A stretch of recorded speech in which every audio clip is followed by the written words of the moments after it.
In the steep highlands of Cape Town, Shelton inherited a patch of land that was little more than a vertical slope of dust and stones. While others sought easier work in the valleys, Shelton spent every dawn for 10 years hauling heavy basalt rocks. He built intricate stone terraces to hold the soil against the seasonal rains. The struggle, neighbors mock him, calling him the Sisyphus of the hills. The payoff, when a massive drought hit the region, the valley farms with it. Shelton's terraces, however, had captured every drop of moisture and held onto the precious topsoil. He didn't just survive, he became the primary grain provider for his village, eventually teaching others the masonry skills that now protect the entire hillside.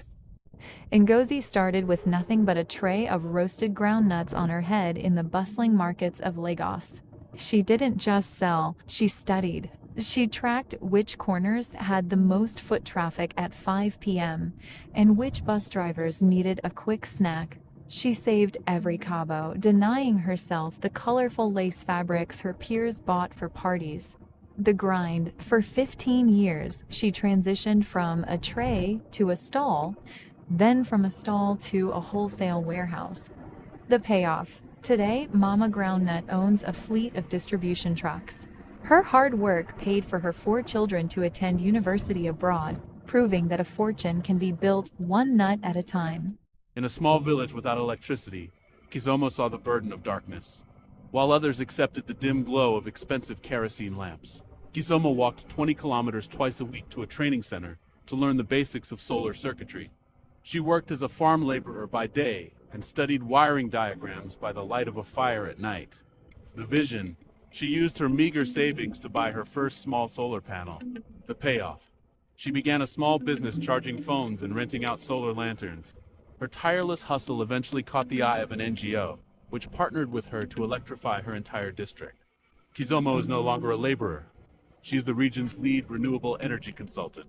The Beau worked as a seasonal laborer in the Stellenbosch vineyards, pruning vines for landowners for 3 decades. He possessed a green thumb and an encyclopedic knowledge of soil, pH, and fermentation, yet he owned no land.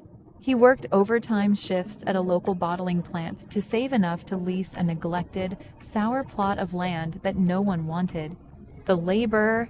They both spent 5 years rehabilitating the soil using traditional composting methods and working through the night after his regular job. The payoff.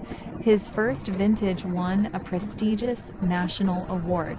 The man who once pruned other people's vines for pennies now exports his own label to Europe, proving that expertise paired with grueling effort creates its own love.